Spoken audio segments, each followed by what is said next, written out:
तो hello friends, कैसे हैं आप सब। आज का अपना टॉपिक है इरिथ्रोसाइट सेडिमेंटेशन रेट, शॉर्ट में ईएसआर। सबसे पहले अपन देखेंगे कि इरिथ्रोसाइट सेडिमेंटेशन रेट क्या होती है, ईएसआर क्या होती है। उसमें अपन देखेंगे कि इरिथ्रोसाइट्स मतलब रेड सेल्स, सेडिमेंटेशन मतलब एक जगह इकट्ठा होना, रेट मतलब इसकी वैल्यू। ठीक है, अब अपन देखेंगे इसका सबसे पहले इंट्रोडक्शन के अंदर सबसे पहले अपन देखते हैं anticoagulate blood is allowed to stand vertically. Anticoagulate blood वो होता है जो ब्लड क्लोटिंग नहीं होती, उसके अंदर क्लोट नहीं होता है, उस ब्लड को अपन एंटीकोगुलेट ब्लड बोलते हैं।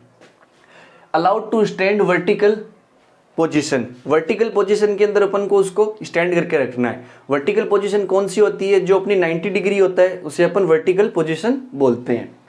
फिर सेडिमेंटेशन इरिथ्रोसाइट्स मतलब अपन उसका वेट करेंगे सेडिमेंटेशन होने का, एक जगह इकट्ठा होने का। फिर fell down erythrocytes, fell down भी वही चीजें हैं जो अपनी इरिथ्रोसाइट्स है, रेड सेल्स है, वो एक जगह इकट्ठा हो रही है, जो इकट्ठा हो जाएगी 1 घंटे के बाद में। क्योंकि जो अपनी ईएसआर है उसका जो रिजल्ट आता है वो प्रॉपर 1 घंटे के बाद आता है, तो नॉन एज ईएसआर जो भी होगा, जो भी रिजल्ट आएगा वो अपना ईएसआर होगा। अब अपन बात करते हैं ईएसआर की प्रिंसिपल के बारे में। तो सबसे पहले अपन देखते हैं anticoagulate blood taken in a tube. जो एंटीकोगुलेट ब्लड है उसको अपन जो अपनी ईएसआर ट्यूब है उसके अंदर लेना है। ठीक है, फिर अनडिस्टर्ब्ड इन वर्टिकल पोजीशन।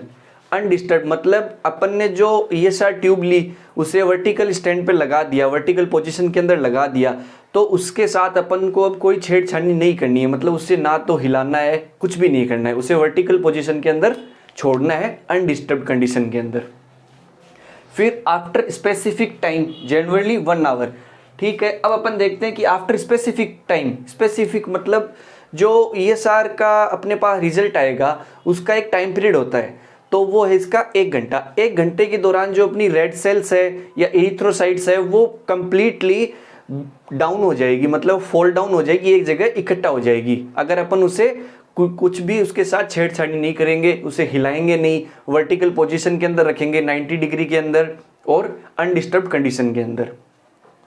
फिर the level of red cells is noted. अब जो अपना रेड सेल की अपनी जो नोटेड करनी है उसका लेवल, उसकी चीज देखते हैं कि जो अपना ईएसआर ट्यूब है उसके अंदर मार्किंग रहती है, उसकी मार्किंग रहती है, हाईएस्ट रहती है 0 से लेके नीचे एंड तक रहती है उसकी 200। अलग अलग चीज़ों के अंदर मतलब अलग अलग मेथड में ट्यूब की मार्किंग अलग होती है। जैसे आप देख सकते हैं कि ये एक ईएसआर ट्यूब है जो डिस्पोजेबल है, यूज एंड थ्रो है, तो इसके ऊपर टॉप पे तो लिखा हुआ है 0 से स्टार्ट हो रही है और एंड बॉटम पे 180। तो ये अलग अलग होती है, हर ट्यूब की अलग अलग रेंज होती है, तो उसके बारे में अपन आगे पढ़ेंगे।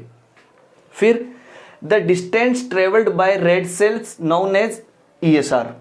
जो डिस्टेंस मतलब अपने टेस्ट लगा दिया, 1 घंटे के बाद में अपन जब चेक करेंगे तो जब देखेंगे आरबीसी ने कितना ट्रेवल किया है, मतलब 0 से लेकर एंड नीचे तक कितना ट्रेवल किया, मतलब कहाँ पे जाके वो सेडिमेंटेशन हो रही है, वो उस पेशेंट का ईएसआर आ जाएगा। अब अपन बात करते हैं कि ईएसआर के कौन से मेथड्स हैं, किस किस मेथड से अपन ईएसआर कर सकते हैं, तो उन मेथड्स को अपन देखते हैं। जो चलिए 2 मेथड्स है, पहला मेथड्स है वेस्टरगन मेथड और सेकंड है अपना विंट्रोप मेथड। अपन सबसे पहले बात करेंगे वेस्टरगन मेथड के बारे में।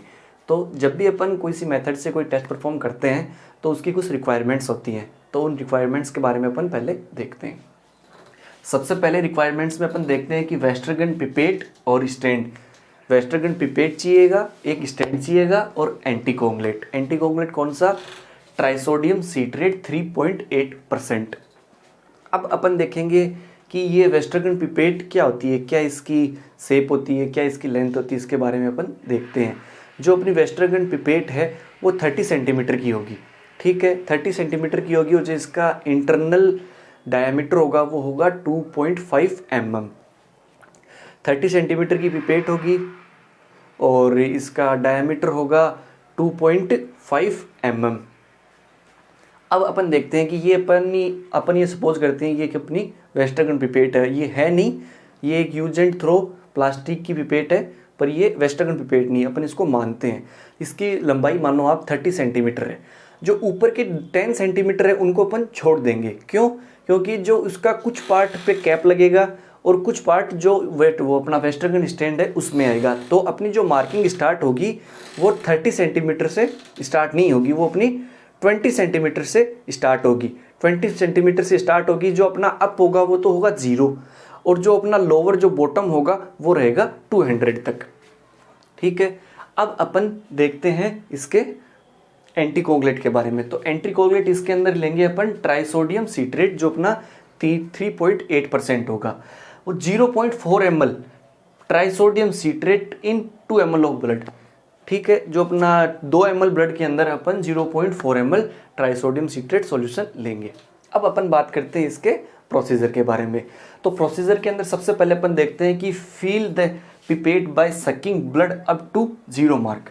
जो अपनी पिपेट है, वेस्टर्न पिपेट है, उसके अंदर अपन को ब्लड सक करना है। कहाँ तक? 0 तक। 0 कैसे? 0 रहेगा अपना ऊपर ही तक, मतलब ऊपर अपर तक 0 तक अपन को उसके अंदर ब्लड सक करना है। ठीक है, फिर fix vertically in western stand. अपनी जो ये वेस्टर्न पिपेट है उसको अपन को वर्टिकली पोजीशन में 90 डिग्री की पोजीशन में वेस्टर्न स्टैंड के अंदर फिट करके रख देना है।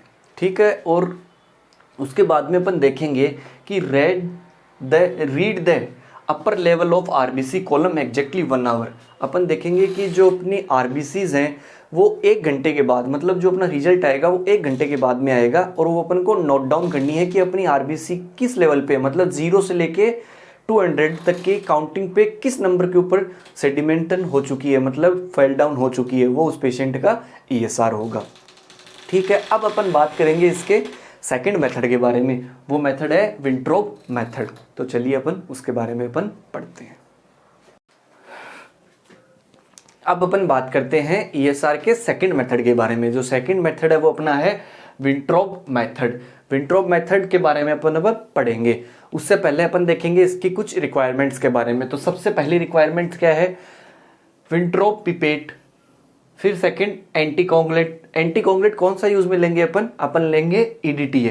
फिर थर्ड है वेंट्रोब स्टैंड की आवश्यकता होगी। फिर फोर्थ है पाश्चर पिपेट या लॉन्ग नेक्ड पाश्चर पिपेट। ठीक है, अब अपन देखेंगे कि विंट्रोब ट्यूब के बारे में अपन कुछ पढ़ेंगे, थोड़ा पहले जानेंगे। तो वो देखते हैं कि जो अपनी विंट्रोब ट्यूब है वो 1 साइडेड ओपन रहती है। 1 साइडेड जो ओपन रहती है।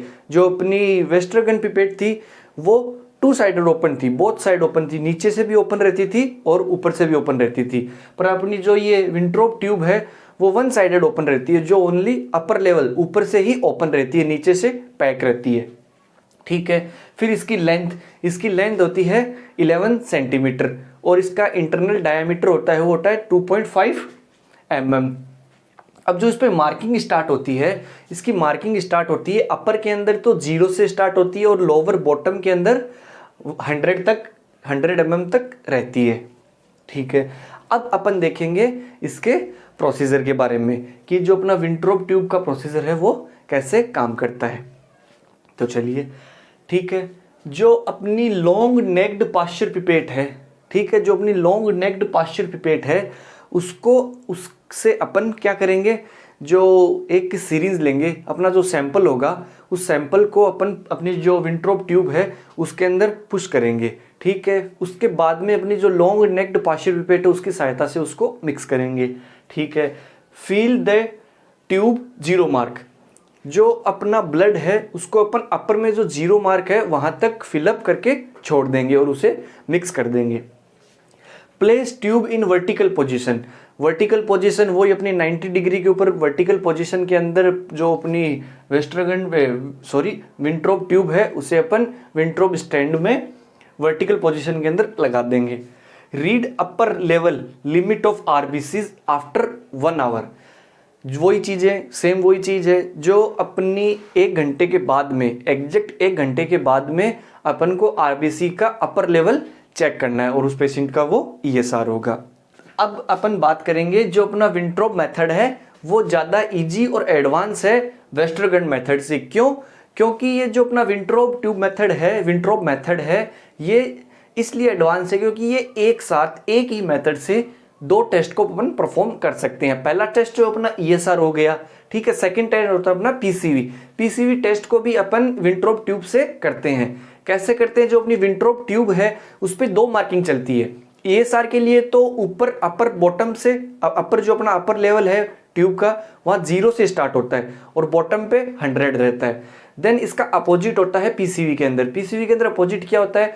जो इसका बॉटम है वहां पे तो 0 से मार्किंग स्टार्ट होगी और जो अपर होगा वो 100 पे होगा और अपन पीसीवी का रिजल्ट परसेंटेज के अंदर देते हैं। और इसीलिए अपन ये जो most commonly Wintrobe method use में किया जाता है क्योंकि ये ज़्यादा एक्यूरेसी रहती है इसकी, ठीक है। बात करेंगे ईएसआर की नॉर्मल रेंज के बारे में, जो कि अलग मेथड, दो मेथड है, दोनों मेथड की नॉर्मल रेंज के बारे में बात करेंगे। सबसे पहले बात करेंगे अपन वेस्टरगन मेथड के बारे में, जिसकी नॉर्मल रेंज मेल के अंदर 3 to 10 mm पर आवर और फीमेल्स में 5 to 15 mm पर आवर। ये तो होगी वेस्टरगन मेथड की बात। अब अपन करेंगे बात विंट्रोप मेथड के बारे में। विंट्रोप मेथड के अंदर मेल्स के अंदर होती है 0 to 9 mm पर आवर और फीमेल्स के अंदर 0 to 20 mm पर आवर्स। नॉर्मल रेंज देख ली। अब अपन बात करेंगे इसकी जो पॉसिबिलिटीज एरर है ईएसआर के अंदर वो किस किस कारण से आ सकती है, तो उसके बारे में बात करेंगे। सबसे पहले अपन देखते हैं कि ट्यूब इन अबनॉर्मल पोजीशन। जो अपनी ट्यूब है, जो अपनी वेस्टरगन या विंट्रोप ट्यूब है, वो एक वर्टिकल पोजीशन के अंदर नहीं है, वो अबनॉर्मल पोजीशन के अंदर है, 90 डिग्री के ऊपर नहीं है, तब एरर आ सकता है। फिर सेकंड है अपना blood should be tested in 3 hours. जो अपने सैंपल पेशेंट का है, ईडीटीएस सैंपल लिया है, वो अगर अपन 3 घंटे के दौरान उसका ईएसआर टेस्ट नहीं लगाते हैं तो ईएसआर की वैल्यू के अंदर वो चेंजेज आएगा। नॉर्मल भी आ सकती है, अब नॉर्मल भी आ सकती है, मतलब वो एक्यूरेट नहीं आएगी, सही रीडिंग नहीं आएगी। फिर डर्टी ट्यूब। डर्टी ट्यूब मतलब जो अपनी जो ट्यूब है, चाहे वो विंट्रोप ट्यूब हो या वेस्टरगन ट्यूब हो, वो अच्छे से साफ़ नहीं की हुई है, इंक्यूबेशन उसका अच्छे से नहीं हुआ है, तो अगर वो डर्टी होगी तब भी जो अपना ईएसआर है उसकी वैल्यू कम या ज़्यादा आएगी। फिर stand should be not a aqueduct place. मतलब जो अपना वेस्टरगन या विंट्रोप स्टैंड, जो दोनों में से जो भी स्टैंड है, वो अगर प्लेन सरफेस के ऊपर नहीं रखा गया है, वो प्लेन सरफेस पे नहीं है, तब भी ही अपनी जो ईएसआर की वैल्यू है वो कम या ज़्यादा आएगी। फिर लास्ट है अपना जो reading should be taken within 1 hour. जो अपनी रीडिंग आएगी ईएसआर की वो 1 घंटे के दौरान आती है। अगर अपन 1 घंटे से पहले रीडिंग ले लेंगे वो भी एक्यूरेट रीडिंग नहीं आएगी, और जो 1 घंटे के बाद में लेंगे वो भी एक्यूरेट रीडिंग नहीं आएगी। अपन को एग्जैक्ट 1 आवर के ऊपर रीडिंग लेनी होती है। तो अपना ये ईएसआर अब कंप्लीट होता है। अब अपन देखेंगे कि ये जो अपना ईएसआर है, हो सकता है कि आने वाली वीडियो के अंदर आपको इसका प्रैक्टिकल देखने को मिले। तो तब तक बने रहिए हमारे साथ, सब्सक्राइब कीजिए अपना channel medical incision. Thank you.